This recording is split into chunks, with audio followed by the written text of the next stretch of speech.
Get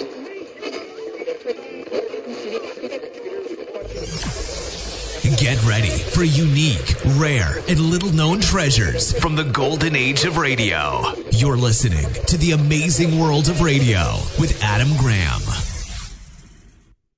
Never heard of him. Have you ever been to Hamilton? Huh? Has his picture on all $10 bills. Welcome to a special series of The Amazing World of Radio. In 2016, one of the more popular musicals was the play Hamilton, about the life of Treasury Secretary Alexander Hamilton. So for the next few weeks, we're going to take a listen to plays from the golden age of radio, which dealt with Hamilton, as well as some of the key events that are discussed in the play, to show how those events were portrayed in the 1940s and 50s. There are several golden age of radio programs that were dedicated to America's history, and those will be where we start out with. But there are also a few other references to Alexander Hamilton I think will be interesting. One of the oldest of those shows that focused on history was the Cavalcade of America.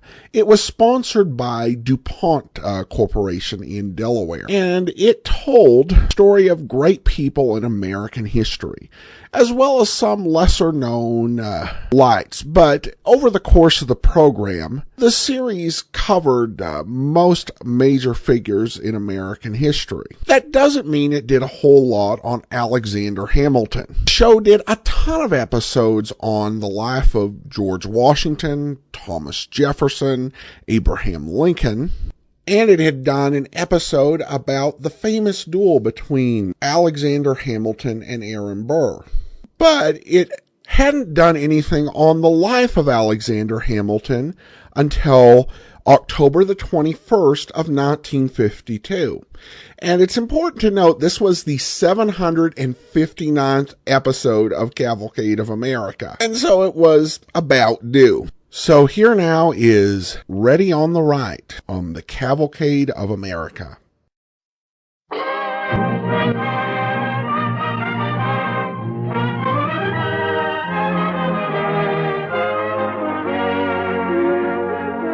The DuPont Company of Wilmington, Delaware, makers of better things for better living through chemistry, presents the Cavalcade of America.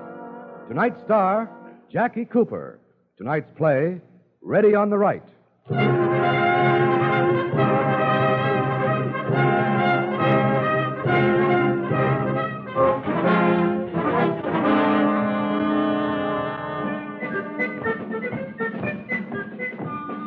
One, two, three, four. 1, 2, 3, 4. Close those ranks. Smartly now. 1, 2, 3, 4. 1, 2, 3, 4. 1, 2. April 14th, 1776. The dusty acres of Battery Park on the tip end of Manhattan Island. The sound of marching feet. A company of men that marches with snap and precision, that wheels sharply and smartly. This is the New York Provincial Company of Artillery. 68 effectives. In command, Captain Alexander Hamilton. 1, 2, 3, Captain Hamilton, sir. Yes, Troop. May I have a word with you? Of course. Sergeant Corkins, take the company. Yes, sir. 1, 2, 3, 4.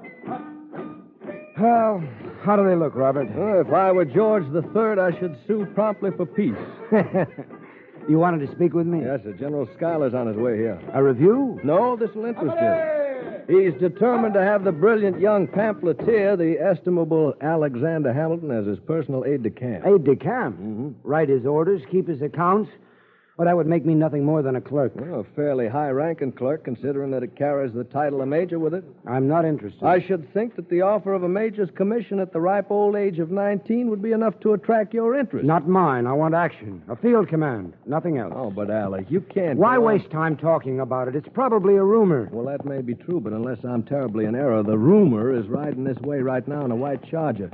Now, be gentle with the General, Alec, and mind your temper. Captain Hamilton. Sir? Are you free this evening? At your service, sir. I would appreciate your visiting me, perhaps joining my family and me for supper. Yes, sir. I want to discuss a matter that I'm certain will be to your interest. Be delighted, sir. Very well. We shall expect you. Rumor, Alec? Did I treat the General gentle enough, Robert? Gentle? Your use of the word sir was positively angelic. Until tomorrow, Major.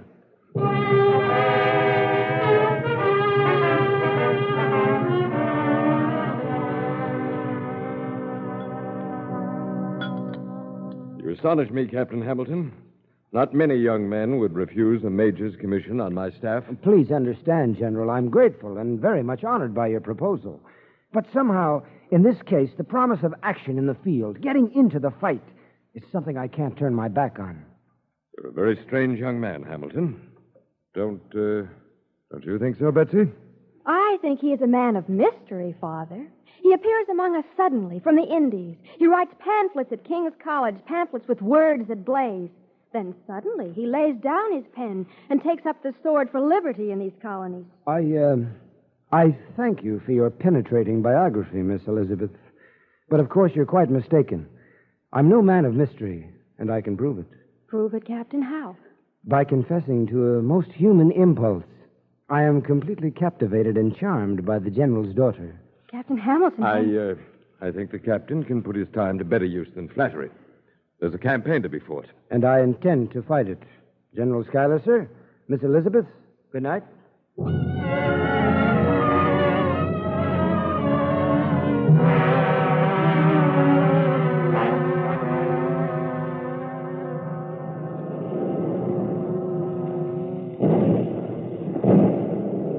Robert. Yes, Alec. I am so discouraged. Retreat, retreat, retreat. First Long Island, then White Plains. Now here we are in New Jersey. When do we stop running? You sure that's what's bothering you? What do you mean? Why don't you admit it, Alec? You're dead tired. And still you go on. No sleep, constantly driving yourself. You look bad. You're sick, and I told you... Robert. There they are. The Redcoats. They're trying to cross the Raritan. Sergeant Calkins. Yes, sir. Ready on the right. Ready on the right. Corporal Baggett. Right, sir. Ready on the left. Ready on the left, sir. On the right. Fire!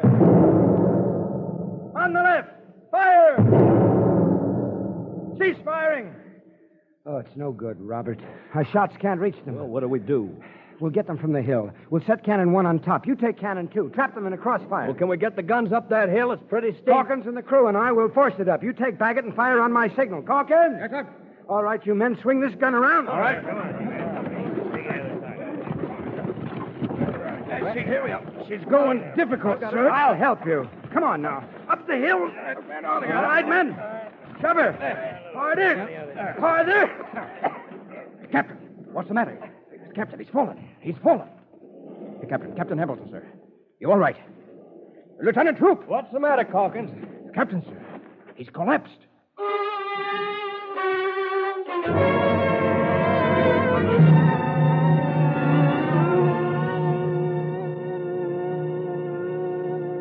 Well, I'm happy to see that my patient looks a bit more like himself today. Doctor, how long are you going to keep me in this confounded bed? Long enough to get some skin on your bones. Don't make any mistakes about it, Captain Hamilton. You've been a mighty sick man. Time there when your fever ran higher than one of Ben Franklin's kites. I don't intend to spend the rest of my days in this cot. I want... Is that a carriage outside? It is. Who is it?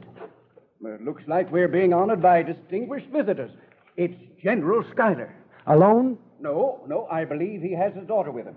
Elizabeth. Yeah, that's the one, Elizabeth. Don't let them in here. I don't want to see them. I don't want any visitors. Sorry, Captain. This is no visitor. This is a general. Just a minute. May I come in? Why, certainly, Miss Schuyler. Thank you. Good day, Captain Hamilton. Miss Schuyler? My father will be along in a moment. He stopped to look in on some wounded militiamen in the room next to yours. I'll be glad to see him. If you'll excuse me, I must greet the general. You look well. Thank you. We were all shocked at the news of your My collapse?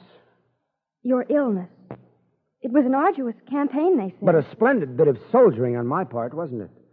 At the critical moment of battle, my knees fold under me, and I'm carried off the field like a sick puppy. You exhausted your strength. It's perfectly understandable. I did no more than the others. Why didn't they collapse? Shall I tell you the truth, Miss Schuyler? Perhaps I can write, as you once said, fine phrases. but I have weak bones. I'm a weakling. I shall not believe it, Captain Hamilton. It's true. I just had a dream. I saw myself in the van, leading the charge.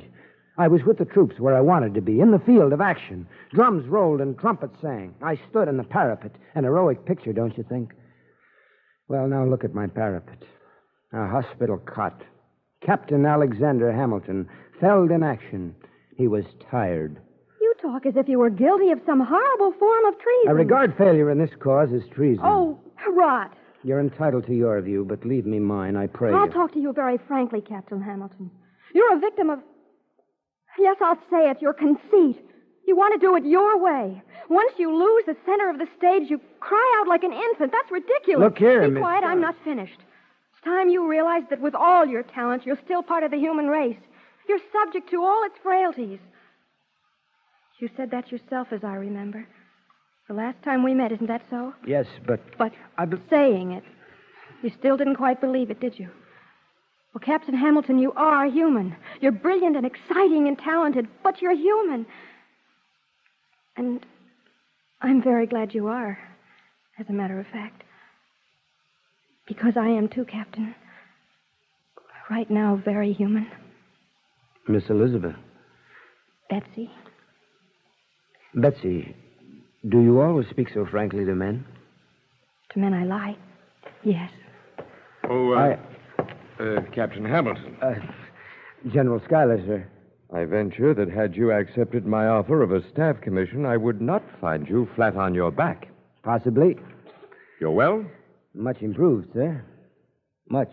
Good. I've come with a message to you from General Washington. Washington? You're ordered to his headquarters as soon as you're well enough to travel. I'm ready now. The general has plans for you, young man. I hope to return to my company. Oh, do you, sir? But I think General Washington has other plans. You are to be his aide-de-camp. But this is impossible. Not at all, Captain Hamilton, not at all. With General Washington, you have no choice. It is not an offer. It is a command.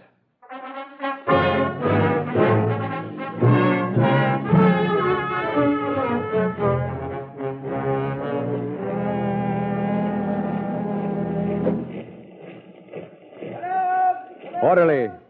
Where is Colonel Hamilton? He's on his way across the parade ground, sir. He'll be here directly. Good. General Washington, sir? Colonel, come in.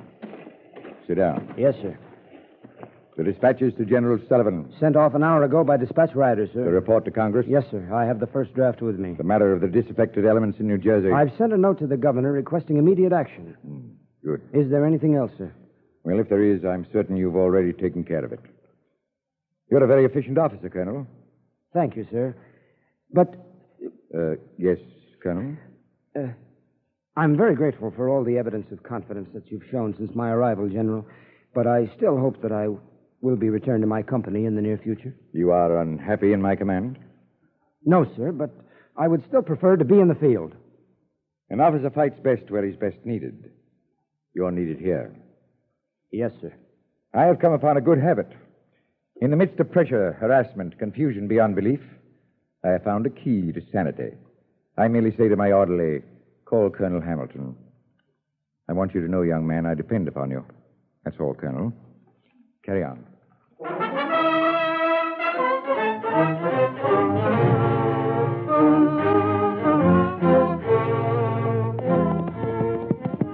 Betsy! Betsy! Alec! Oh, Alec! Alec, what a wonderful surprise. General Washington asked me to carry some dispatches to General Gates in person. I have, and, well, this is in the form of a slight detour on my way back to Morristown. I must be back in headquarters without delay. Can't you even stop for a little while? No. I have only time for a question. A very quick yet important question. A question? There are certain forms of etiquette which must be followed, I know. Letters of sanction to parents, which of course shall follow. But now, to you, this one question. Will you marry me, Betsy Schuyler? Oh, do I have time for due consideration to so important a matter? No. Then you shall have your answer with directness. Yes, Colonel Hamilton, I will marry you. Soon? Oh, yes, very, very soon.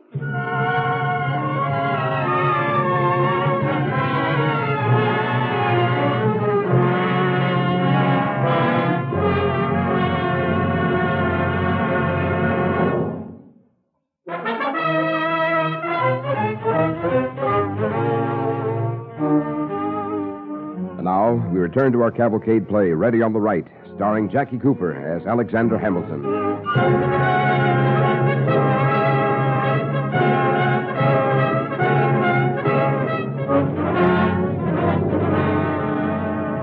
Lieutenant Colonel Alexander Hamilton, aide-de-camp to General Washington, and Miss Betsy Schuyler were married in Albany on the 14th of December, 1780. The first of the new year saw Hamilton back at headquarters, back at his desk, back to the monotony and the grind of a job he detested.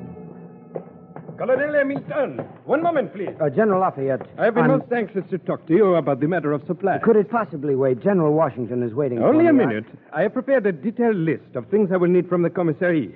Then there is the matter of powder. We are waiting on a shipment from France. Ah, French powder. Excellent. Colonel Hamilton. Yes, orderly. What is it? General Washington is calling for you. I'll be there directly. I'm sorry, General Lafayette, but among other things, it seems that I am chef, chambermaid, butler. No. Let us be calm. Calm. I'm tired of it. In this chaos, you expect me to be calm? All our tempers are on edge, Colonel. I pray you, have patience. But how much longer? Try to understand that everyone is under a strain. Washington more than any of us. He is the most harassed man in the country. Colonel Hamilton. Yes, I'm coming. Colonel, the general is... Yes, I know he is. General Washington, sir. Colonel Hamilton, you have kept me waiting 10 minutes. I must tell you, sir, you treat me with disrespect. I am not conscious of it, sir. It is true. However, we'll forget the matter. General, I regret I cannot forget it. Since you have found it necessary to reprimand me, I beg your permission to retire as your aide-de-camp. Very well, sir. If it is your choice.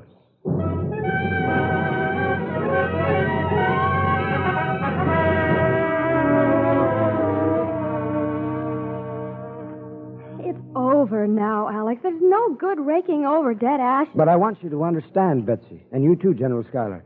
It was something I did because I felt my honor was impugned. No one questions your motives, Colonel. Day after day, I was sinking deeper and deeper into a rut. I was nothing but a brainless parasite. General Washington was quick to recall the affront he paid you. He took initiative to make amends. I would regard returning to his staff as humiliation. It's only your pride, Alex. Only my pride. What else is a man but pride and honor? I have heard humility spoken of as a rather estimable virtue. I will not return to Washington's headquarters, not as his aide-de-camp. But I still will serve. How? I have my commission. I'm going to request a line command. Do you think General Washington will agree to that? He must agree. It's only justice I'm seeking. Father, will you help Alec get the command he wishes? No. I'm sorry you feel that way, sir. I'm a soldier, Colonel Hamilton. My code is very clear on one point. The soldier never questions, never argues. He follows orders.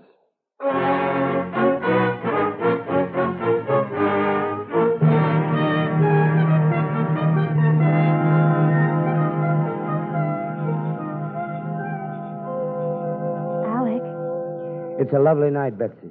Come, sit here with me. It's late. It's never too late to look at the stars. Do you understand me, Betsy? As much as any woman can understand a man, I think I do. Tell me, then. What am I? You are, above all things, a romantic. Your heart is in those stars up there. You dream of pageants and glory. It's a man's dream, Betsy. If once, only once, I can test myself by the raw test of battle, then I would be content. I could write with fire and believe in what I write. But the whole country believes in what you write. I don't. Not yet. Betsy, I've written to Robert Morris in Philadelphia. What can he do? He's the most influential member of Congress. I've told him I'm coming to Philadelphia. He must help me get back into uniform. It's the only thing I want to do.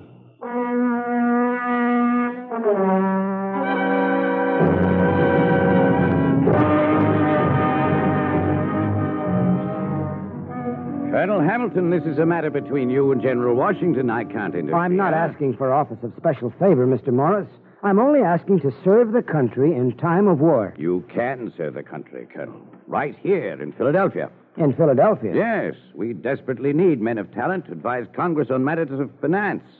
Your letters to me outlining a plan for the creation of a national bank are proof that you have an extraordinary grasp of the situation. Stay here with me. Mr. Morris, don't you understand? The country is at war. I want to fight. I'm sorry, Colonel. I repeat again, I will not interfere in this matter. I see. I've taken up too much of your time as it is. Good day.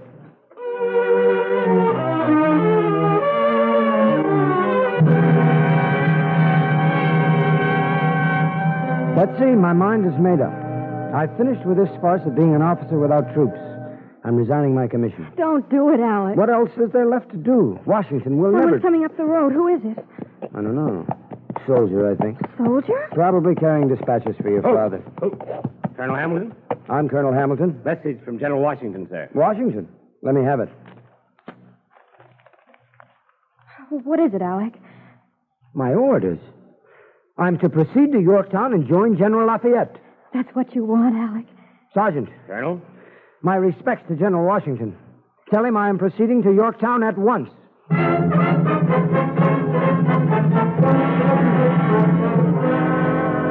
And that is the plan of action, gentlemen. Once we have this last redoubt in our hands, Cornwallis will be entirely surrounded and he will have no choice but to surrender his army. And as I'm sure you know, that will mean the end of the war. Are we clear on all the details? Yes, right. The action on the left will be in the nature of a feint. The attack on the right will be the coup de grâce. Baron de Vieux-Ménil will have command of the left, and the command of the right, Colonel Grimard. That will be all, gentlemen. General Lafayette, sir. Yes. General, hasn't there been an error in the assignment of command? An error? Yes. I'm senior to Colonel Grimard. As I understand it, I believe the command on the right should be mine. Yes. Perhaps a word of explanation is due you. It is in a sense a reflection of your ability. Let me assure you of that, Colonel. But Grimard has been with me throughout the campaign. He knows precisely how I expect an operation of this kind to be conducted. Nevertheless, General Lafayette, I am senior, and I believe I am fully qualified. I'm sorry, but I desire that Grimard lead the attack. May I have your permission to take the matter up personally with General Washington? That is your privilege, of course. Naturally, I shall obey whatever orders General Washington sees fit to issue.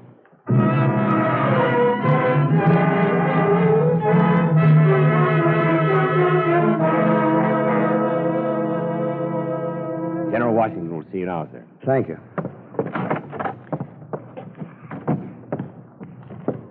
Colonel Hamilton reporting, sir. Hamilton, sit down. You're looking well, sir. Am I, Colonel?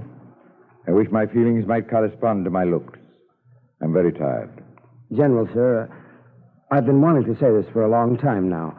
I deeply regret my actions in the past. I hope you will have the goodness to charge them against my youth. I have undergone the crises of the young myself, Colonel. And even now, how often I yearn to be back in the field with my troops. Not nailed now to a desk and smothered by detail. Let us both relegate the matter to things forgotten. How is your wife? Very well, sir. I'm glad to hear it. I know she is as grateful to you as I am for consenting to my return to active duty. I always intended to assign you to active duty, Colonel. I was merely waiting on the proper opportunity. When a vacancy occurred on General Lafayette's staff, I was only too happy to give you the assignment. Sir, the final attack on the British position is set for tonight. I know that. It may end the war. General Lafayette has assigned Colonel Grimard to lead the attack. For my part, sir, I feel that the command rightfully should be mine. Oh? On what basis? My rank is senior to that of Colonel Grimard. Yes, that's true. You are senior. I appeal to your sense of justice, General Washington. I beg you to assign me the command. Well, that is a very difficult appeal to deny. But why is it necessary to deny it, sir? I'm not fit to lead the troops? Of course you are. But, well, Colonel, let me explain my reluctance. This action is one of calculated danger.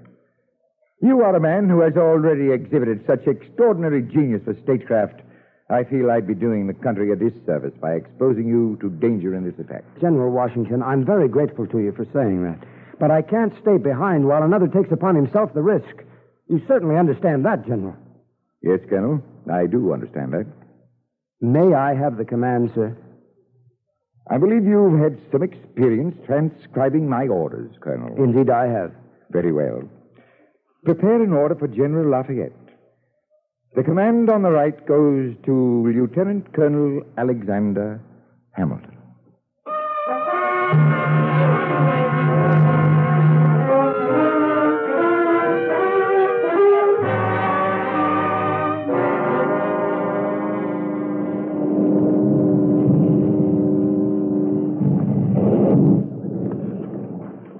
Remember now, bayonets only.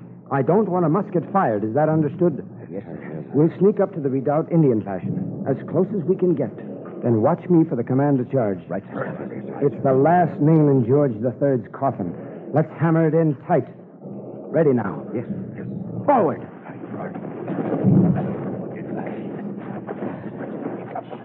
Quiet! Quiet back there!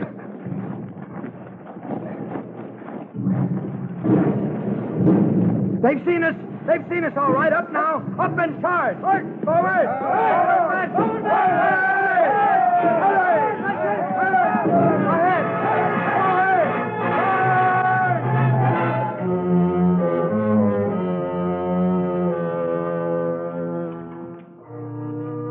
And so one October day, Alexander Hamilton achieved his moment of military glory.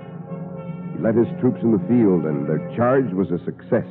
The redoubt was captured, Cornwallis was trapped, and the war ended. Alexander Hamilton returned to his beloved Betsy and to a career of wider and greater service to his country.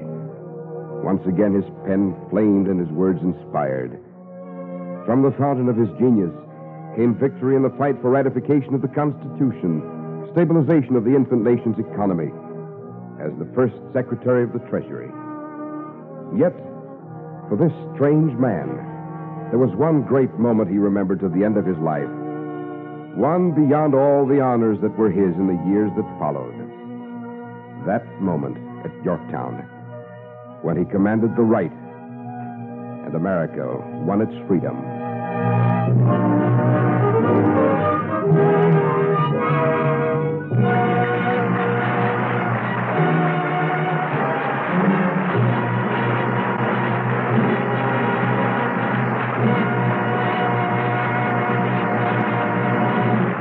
Our thanks to Jackie Cooper and the Cavalcade players for tonight's story, Ready on the Right.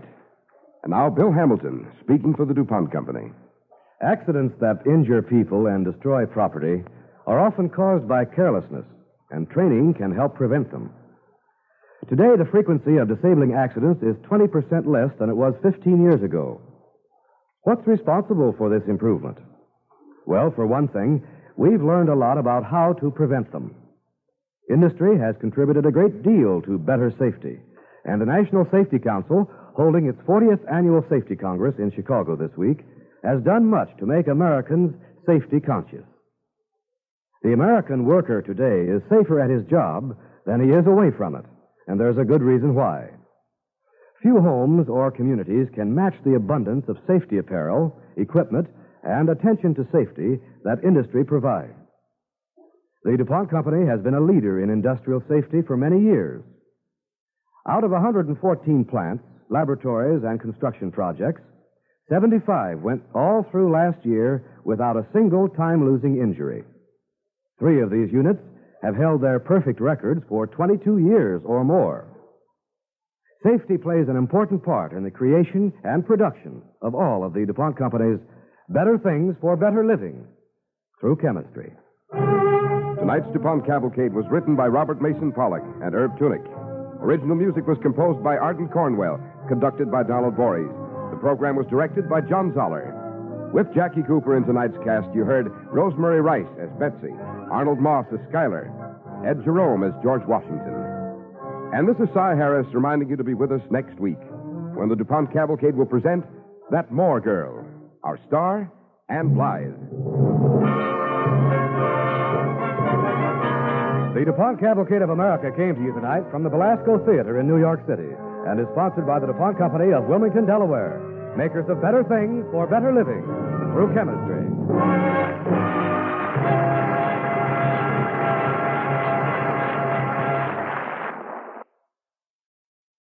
Welcome back. A solid episode, and I find it fascinating how young Hamilton was when holding these sort of ranks and responsibilities. Hamilton is of such an age that we really aren't clear whether he was born in 1755 or 1757. So he could have been about 21 when the war started, but he could also have been just about 19.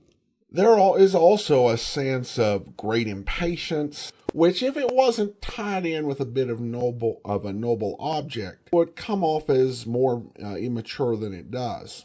I also think that if you had only heard or seen Hamilton, this actually adds in a lot more detail and color in terms of what he went through in his life, which I hope we're able to do in the course of this series. Jackie Cooper does a fairly good job in this. He was actually a child actor originally. Cooper actually got nominated for an Academy Award when he was only 9 years old. And then went on to have a successful adult acting career, including playing Perry White in the 1970s Superman film. Well, that will actually be all for this week. Join us back here next week when we take a look at another important event that Hamilton touched on, and that is the U.S. Constitution.